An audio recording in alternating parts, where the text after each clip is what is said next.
Bonjour, vous êtes toujours au rendez-vous. Bonjour et bienvenue à cette troisième journée, dernière journée des assises de la cybersécurité que nous démarrons avec une keynote très spéciale. Pourquoi? Parce que, indéniablement, les valeurs du sport sont universelles. Mais, indéniablement, ils sont vraiment, ces valeurs, intrinsèques à la culture française. Et 2024 est vraiment une année dont on peut être fier parce que nous allons accueillir les Jeux Olympiques. Grand moment d'échange, vraiment de compétition. Néanmoins, 2024, les JO, on ne va pas le nier, représentent un moment, un défi vraiment important pour la communauté de la cybersécurité de nos ciseaux.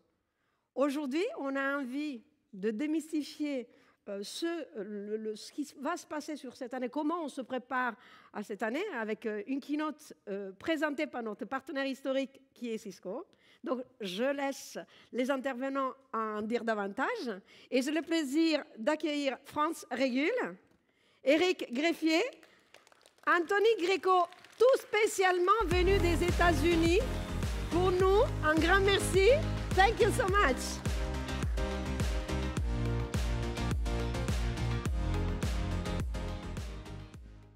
Bonjour à tous, ravi de vous voir aussi nombreux ce matin. Vous avez bravé le jeudi soir et le mercredi soir, c'est parfait. Maria disait que le thème de cette keynote est un peu spécial parce qu'on a les Jeux Olympiques. Ce qui est aussi spécial, c'est que vous allez faire un petit exercice. Ça va être une keynote en français et en anglais. Et donc, ça va être votre meilleure leçon d'anglais. On va parler en français avec France et on va parler en anglais avec Anthony. Et donc, vous allez devoir basculer entre les deux langues. Je pense que ça posera pas de problème. Mais je vais vous le signaler. Voilà, je suis Eric Greffier. Je ne suis pas maître de cérémonie professionnelle. Moi, je me lève avec les Jeux Olympiques. Je mange Jeux Olympiques et je me dors avec les Jeux Olympiques. Alors, non seulement c'est mon travail avec France et toutes les équipes de Paris 2024, mais en plus, le soir, vous avez toujours une petite news au journal de 20 h qui vous rappelle votre travail. Donc, imaginez que parfois, il y a un peu d'overdose, mais il nous reste encore une année pour digérer tout ça. Sans plus attendre, je voudrais faire une petite introduction. Donc, peut-être demander à Anthony. Anthony, would you mind introducing yourself and say what you do at Cisco? Yeah, of course. Thank you. Thank you so much. Appreciate being here. My name is Anthony Greco. I'm the Global Chief Information Security Officer for Cisco. That means that we defend Cisco and the complexity and massive organization that it is. And it's an honor to be here to talk about a very important event coming up here over in France. France, un petit mot sur ton rôle. Bonjour à tous, merci d'être venus aujourd'hui. Je m'appelle France Régul, je suis donc le directeur de la cybersécurité pour Paris 2024, ce qui fait que j'ai à la fois le meilleur et le pire job de la cybersécurité en France à l'heure actuelle.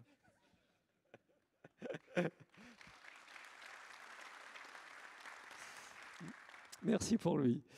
Bon, vous avez probablement vu dans Monaco le logo composite des Jeux Olympiques avec marqué Cisco partenaire officiel. Ce qu'il faut que vous compreniez, c'est que derrière cette notion de partenariat officiel, nous sommes partenaires technologiques. Nous sommes partenaires technologiques des équipements réseau. Nous sommes partenaires technologiques des environnements de visioconférence avec Webex. Et nous sommes partenaires des infrastructures de cybersécurité.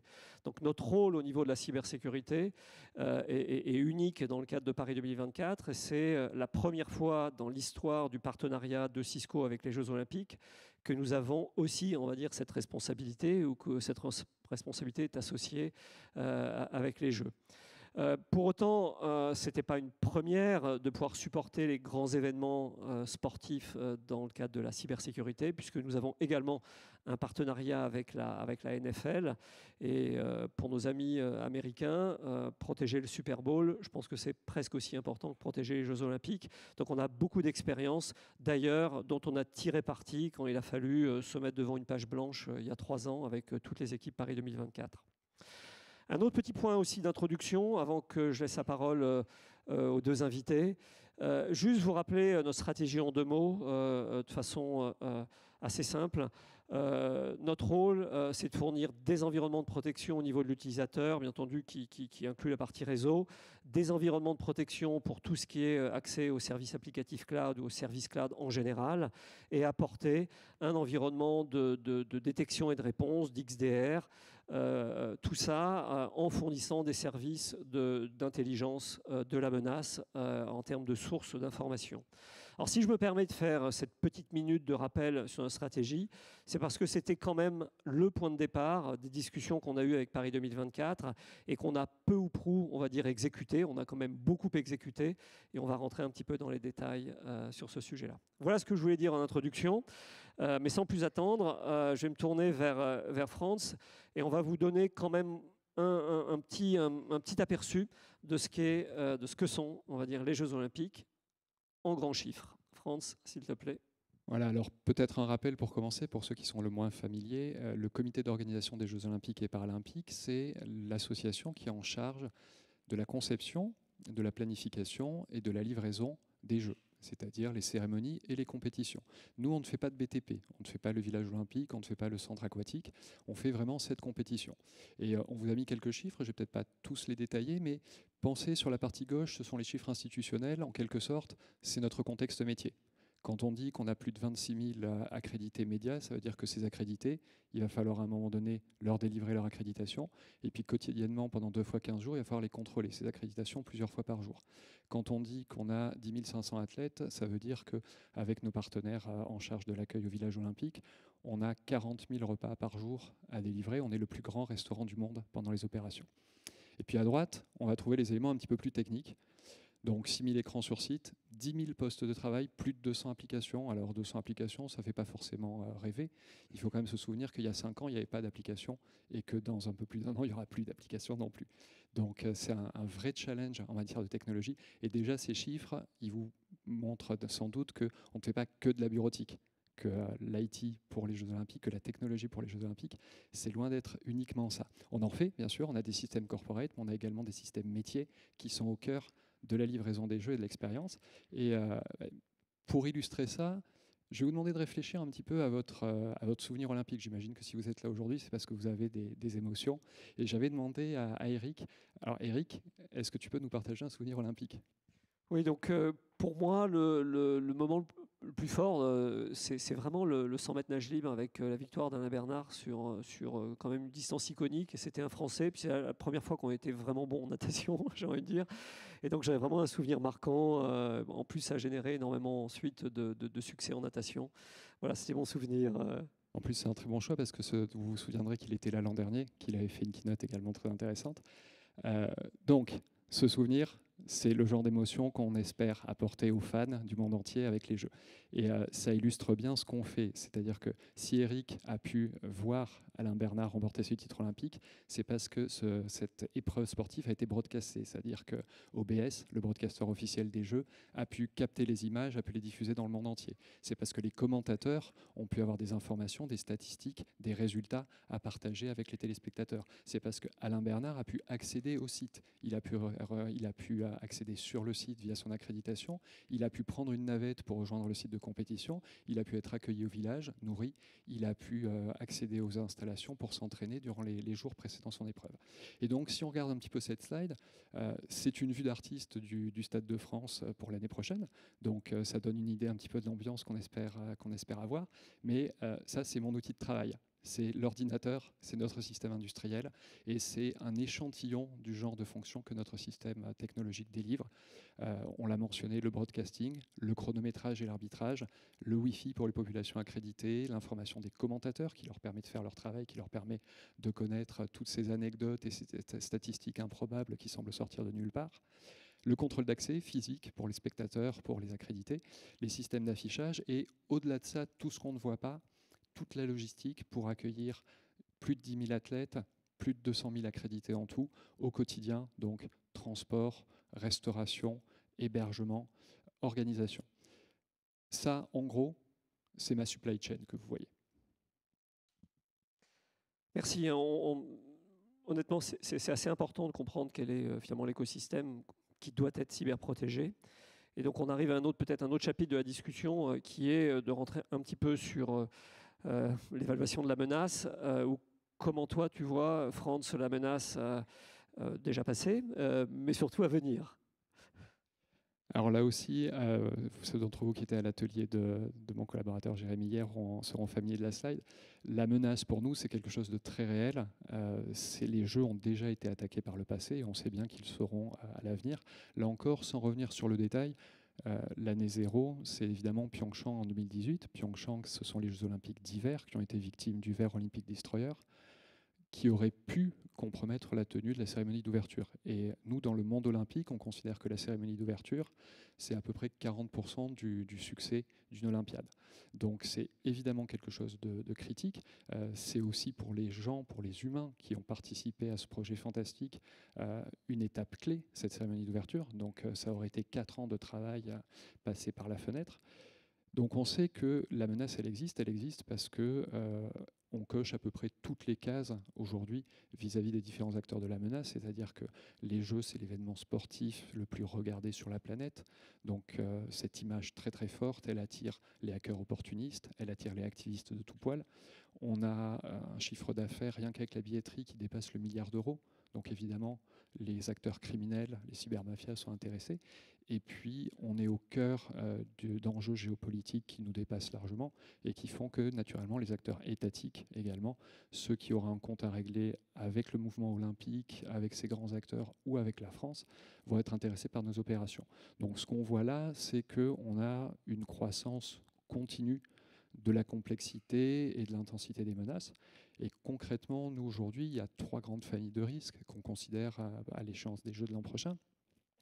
La première, c'est naturellement tout ce qui va toucher à la sécurité des personnes. 13,5 millions de spectateurs, 15 000 athlètes olympiques et paralympiques, des journalistes, des visiteurs.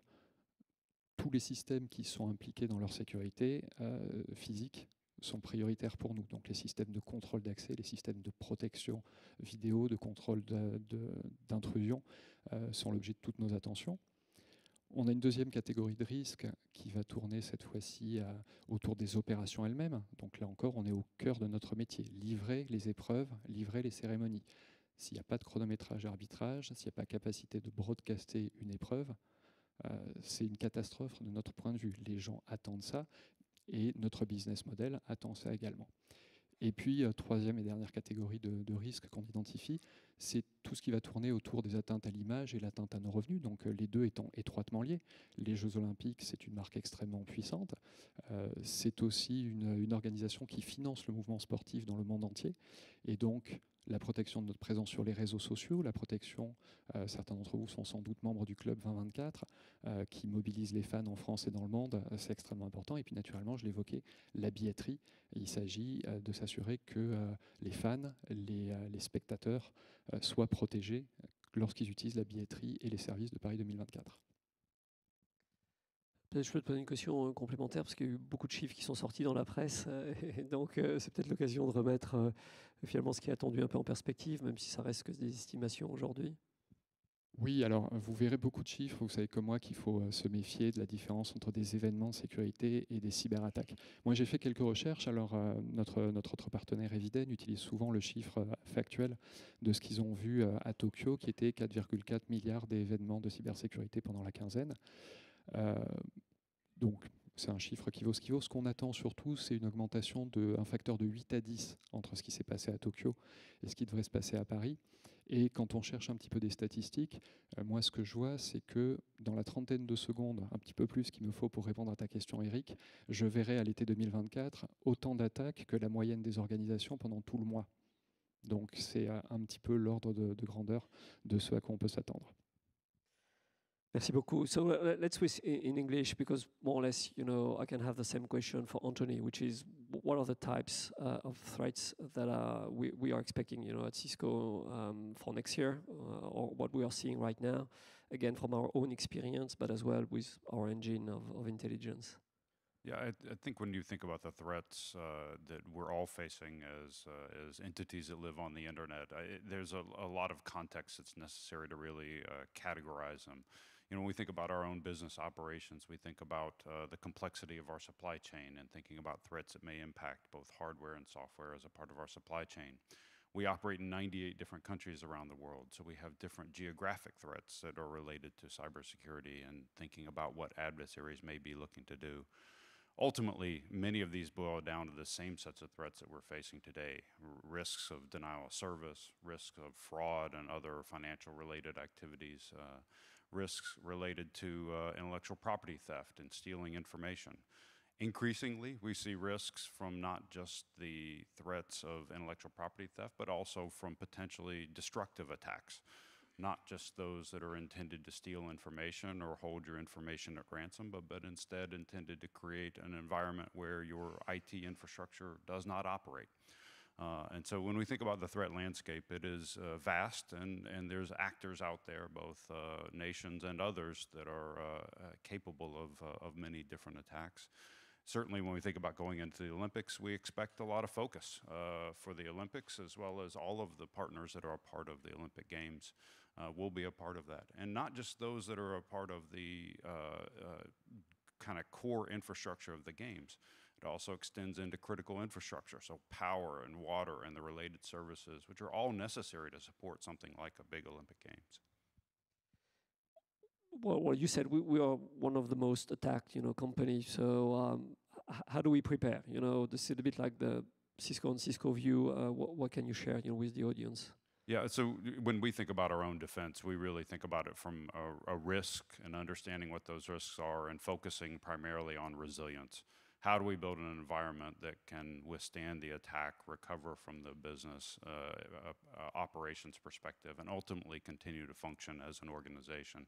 There's really four major things that I think are important to highlight in how we've approached this problem. The first is education. None of us can do this alone, and so we spend a lot of time with all of our employees, our partners, our supply chain partners, and others, really helping them understand in their language, maybe French, maybe English, in their language, understanding what it is we expect of them from a cybersecurity perspective. What are their roles? What is their obligation? We also spend a lot of time with our executives, helping the rest of the business understand what it is we need them to do. And ultimately, I think a challenge for us as cybersecurity professionals is being simple enough that people understand us. How many of us have been in a conversation with non-cybersecurity professionals where their eyes just glaze over and they lose you, right? It is essential that you're simple in how we communicate. So education's a big one for us. The second major thing that we spend a lot of time on is defense. Building and thinking about the architecture of how we defend our digital estate. We have a complex operations. We have multiple cloud infrastructures. We have hybrid clouds. We have employees operating all over the world. This is a really complex problem for us. And I will say one of the biggest challenges that we've faced and we've really focused on is how do we pick architectural answers for how we're going to defend that complexity.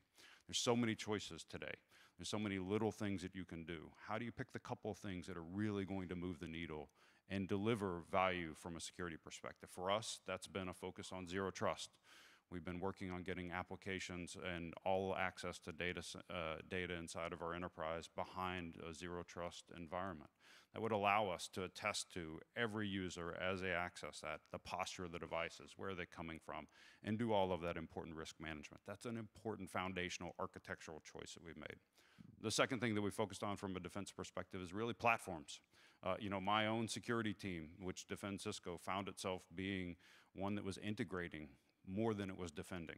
And really that shift to a platform approach is one that I'm proud that Cisco is leading the way from a product perspective, but our own internal teams have helped push that along. And so the notion of focusing on platforms that allow for you to bring together data and information and systems so that you as a defender are not the one doing the integration, you're actually doing the security is important. So it's education and defense. The other two areas are response. You got to be ready to respond. In today's day and age, understanding quickly what the exposure is, what the adversaries did, what the risks are, is super important. There is no cyber proofing. This is all about cyber resilience. And so response is very important. And then the last thing for us is collaboration. Nobody is in this alone. So making sure that you have networks of trusted partners and understanding who you can go to when you need help is really important, as well as being transparent. We've discussed at length. We had a security event about 18 months ago inside of Cisco's enterprise, and we were very public about what happened, down to the details of what the adversaries did and how we responded. That has been so very well received in the market from our peers, because many of them have learned what happened to us and have helped improve their security operations. Everything from how to defend to thinking about vectors that many have ignored, like your help desk and how an adversary may contact your help desk to get access to your environment. That notion of collaboration through sharing is really important and something we try to focus on our defense. Well, thank you, Anthony, for this very comprehensive, response. C'est à peu près la même question pour toi, Franz. Voilà, on a fait un panorama de ce que tu voyais comme risque et la menace qui était associée. D'une certaine façon, comment on s'y est préparé, comment tu t'y es préparé Alors, on va peut-être faire un petit pas en arrière, essayer de se souvenir en 2020. La façon dont je m'y suis préparé, c'est que j'ai commencé par respirer un grand coup et regarder un petit peu la situation. En 2020, quand j'ai rejoint le comité d'organisation des Jeux, on a fait un team building quelques semaines après mon arrivée et on tenait toute l'équipe de la technologie dans un minibus. Aujourd'hui, on est à peu près 400. Mais ça veut dire que quand je suis arrivé en 2020, j'avais déjà une petite idée de ce niveau de menace. Je n'avais pas encore mené mes analyses de risque détaillées, mais j'avais littéralement devant moi tout à faire depuis le début, c'est-à-dire faire de la gouvernance, faire de l'accompagnement des projets, faire de la sensibilisation, fédérer une communauté autour de nous, faire de la cybersécurité opérationnelle. Rien que vous ne connaissiez dans vos organisations, mais simplement il fallait tout faire et il fallait tout faire en même temps. Et puis il fallait aussi se demander de façon très pragmatique, l'organisation elle va vivre un petit peu plus de 4 ans, comment est-ce qu'on répond à ces problématiques de façon efficace? Parce que est-ce que j'ai besoin de faire exactement toutes les mêmes choses que vous faites dans vos organisations? Moi, au-delà de l'année prochaine, faire des revues de droit, contrôler ma flotte de certificats web, ce n'est pas extrêmement pertinent. Donc, on a travaillé avec une équipe qui n'est pas là aujourd'hui, mais qui est essentielle évidemment à la réussite de ces jeux. Et aujourd'hui, il y a 3 grands axes en fait, sur lesquels on a travaillé pour se préparer. Le premier, c'est qu'on a construit avec nos partenaires un Cyber Security Operations Center, donc un SOC. On l'appelle Cyber Security Operations Center parce qu'on a aussi un Sport Operations Center. Ce CISOC, il s'est voulu très pragmatique. Notre volonté, comme l'évoquait Anthony, c'est d'être prêt à prévenir, détecter et réagir avec des délais très courts, avec des circuits de décision très très courts. Donc on a pu faire complètement abstraction des problématiques de conformité pour vraiment se concentrer sur l'efficacité pure. De quoi on avait besoin pour rendre quel service, comment on allait le vendre à nos bailleurs de fonds et à nos donneurs d'ordre.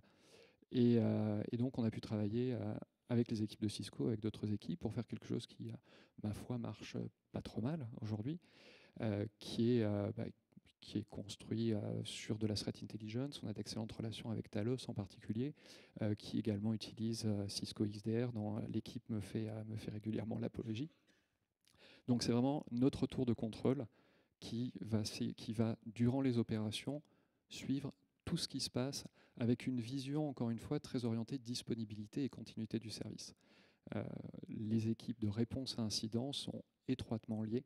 Pour vous situer, on va être en opération 24/7, on va être sur un site unique durant les Jeux et on va être littéralement la porte d'à côté du centre de contrôle technologique. Donc ça, c'est notre premier outil extrêmement puissant. Le deuxième outil sur lequel on travaille, c'est la sécurisation des sites. On voyait tout à l'heure la slide du Stade de France. Évidemment, les compétitions, les cérémonies, elles ont lieu physiquement dans des sites. Et ces sites, il faut les protéger. Il faut les protéger avec les partenaires, il faut les protéger avec les sous-traitants qui organisent pas certaines des compétitions pour nous, et avec les opérateurs de sites et les services de l'État. Donc c'est un gros chantier qu'on mène de front avec l'ANSSI en particulier, qui est un bel exemple de coopération publique-privée.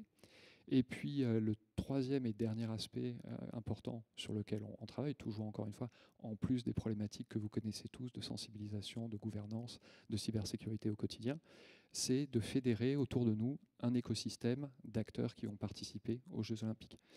C'est important de comprendre que les Jeux Olympiques, quoi qu'on en pense, je pense que si vous êtes là aujourd'hui, c'est que vous avez plutôt une opinion favorable, quoi qu'on en pense, ils vont modifier l'espace-temps cyber durant l'année 2024.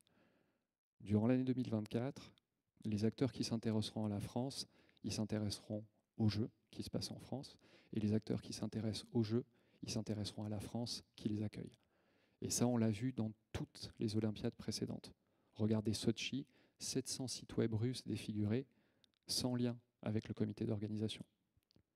Donc, on essaie avec l'ANSSI de porter ce message, de rappeler que l'année 2024 ne sera pas business as usual, qu'on le veuille ou non. On a un travail à faire ensemble. Donc, bien sûr, on fédère notre écosystème proche, parce que je vous montrais tout à l'heure ma supply chain, ça représente énormément d'entités et d'organisations, mais tous, dans vos organisations respectives, vous devez tenir compte des Jeux, quoi que vous en pensiez, et vous poser la question en quoi la tenue des Jeux en France cette année affecte mes opérations, affecte mon fonctionnement. Alors, tu as très bien expliqué effectivement les trois piliers finalement, de la stratégie de protection. Peut-être une petite question autour de quelle part d'innovation tu as pu intégrer dans tout ça. Tu avais la chance d'avoir une page blanche et puis nous, on t'a beaucoup poussé pour faire des choses un peu. Alors oui, ça a fait partie de la discussion. Évidemment, nos partenaires souhaitent valoriser leurs innovations, leurs nouvelles technologies. Nous, de notre côté, les Jeux n'ont pas vocation à être un terrain de test pour de nouvelles technologies, pour des innovations très techniques. On est très disposé à expérimenter pour l'expérience des spectateurs, des athlètes, pour le spectacle autour des Jeux, mais pas pour les fonctions de fond. Et donc, le gros mot est lâché, on ne fait pas d'IA, parce que pour des raisons aussi très opérationnelles, c'est qu'aujourd'hui, un bon marchand d'IA, il vous vend une technologie qui met à peu près une quinzaine de jours à apprendre votre baseline. Moi, ça veut dire que si je la lance le soir de la cérémonie d'ouverture, elle sera parfaitement prête pour la cérémonie de clôture. C'est un peu light. Merci beaucoup, France. Mais I'm going to ask the same question maybe for Anthony, again from a Cisco perspective in terms of focus areas, in terms of recent technologies, like whatever regarding innovation or AI. Is that something that you are incorporating into our setup at Cisco? Yeah, certainly the topics of AI are popular ones, and I think it's important to recognize AI is not the answer to every question, but I will say that there's a lot of opportunity for AI, and in fact, we've been using AI to defend Cisco and in our portfolio for over 15 years to help make better decisions in automated ways, primarily with machine learning. The excitement around generative AI, I think, is an important set of advancements to help. First, I think will be in the efficiency of how our SOC and our operations progress. And indeed, we've announced the creation of a SOC assistant that would allow for things like expressive policies to be implemented across complex environments in natural language.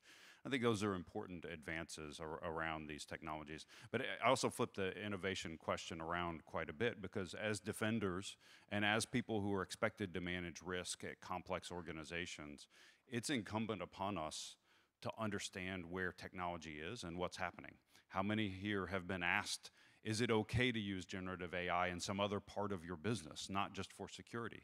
And I think that understanding about technologies and innovation is a really important role that we've got to embrace as security leaders, which is we've got to stay as advanced, not necessarily always using them for security, but understanding the security risks and advising the business to what those risks might be. Thank you. Donc on a vu un petit peu le contexte à la fois du périmètre à cybersécuriser. Pour France, on a vu état de la menace, on a vu comment on s'y préparait. Donc là, on est le 13 octobre 2023, donc il reste Je n'ai pas le calcul parfait, mais ça va être à peu près dans les 300 jours, des choses comme ça. Quelles sont les prochaines échéances collectivement, on va dire ensemble, que l'on a d'ici le 26 juillet? Alors cet été, vous l'avez peut-être vu dans les médias, se sont tenus les test events un petit peu partout en France, alors beaucoup en Île-de-France, mais également dans la région de Marseille, qui étaient des compétitions internationales qui nous permettaient d'évaluer notre état de préparation. Et donc la bonne nouvelle, c'est que l'équipe cyber est en quelque sorte qualifiée pour les Jeux Olympiques de l'année prochaine.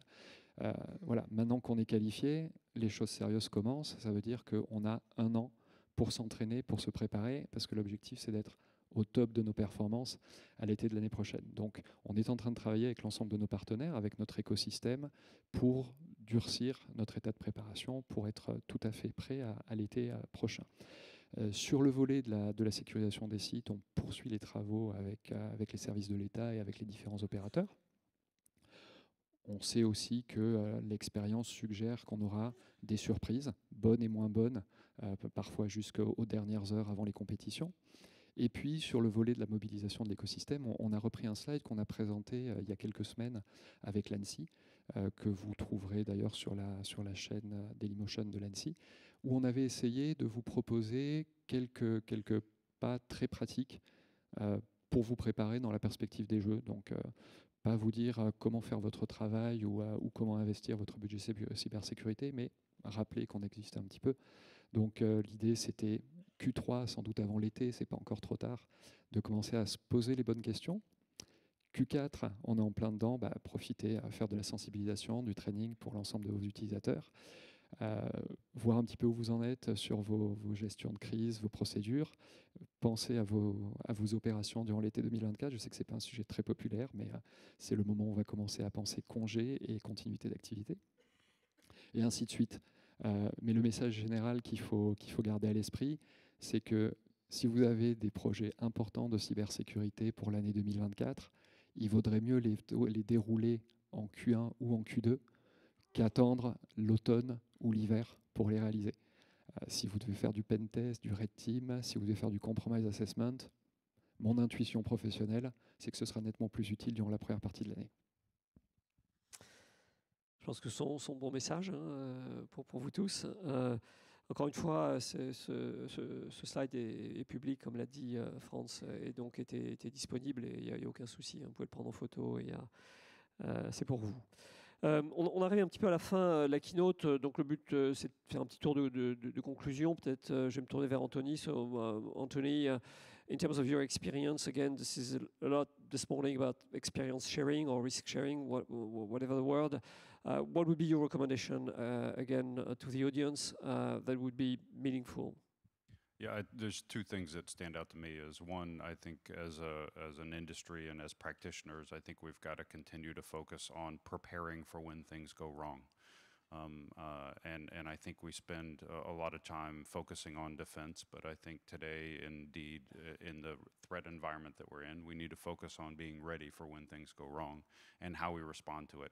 If I was to offer one nugget that we learned from our experience that we had, one of the key things that we did and we had in place prior to our event, we had a way to communicate to every employee in a way that they actually understood was coming from our security team and not from somebody that they couldn't trust. It's those small things that preparing, I think, is really important. And then the second thing is cybersecurity is a team sport, to continue with the theme of the Olympics. And I think when you look around the room, you will find teammates. Even sometimes they may be at companies that may be ones that we compete with or show up in the marketplace around. But ultimately, this is a team sport, and we've got to figure out the right ways to build collaboration, share our experiences much more aggressively in order to defend together. France, un mot pour conclure Oui, pour conclure, le message est sensiblement le même. Préparez-vous pour l'année prochaine. Les Jeux Olympiques vont affecter le paysage cyber, encore une fois. Si vous représentez une organisation qui est impliquée plus ou moins directement dans l'organisation et la tenue des Jeux, n'hésitez pas à vous rapprocher de mon équipe. On a des projets très organisationnels, très pragmatiques, notamment autour du partage de threat intelligence durant cette période-là, qui sera essentiel. Et puis, même si vous n'appartenez pas à ce premier cercle, rapprochez-vous de l'ANSSI, rapprochez-vous de votre écosystème, Je pense que c'est le moment ou jamais l'année 2024 pour penser solidarité autour de la cybersécurité, parce qu'on va vraiment se trouver dans une posture de défense nationale, même si la fête par ailleurs va être extraordinaire. Moi, je voulais vraiment conclure, peut-être un peu plus émotionnel, parce que donc je vis avec les Jeux Olympiques depuis 3 ans. Et donc vraiment 2024, pour moi, mais aussi pour tout Cisco, pour toutes les équipes de Cisco en France. Et vous allez avoir beaucoup d'expositions, on va énormément communiquer sur ce que l'on fait.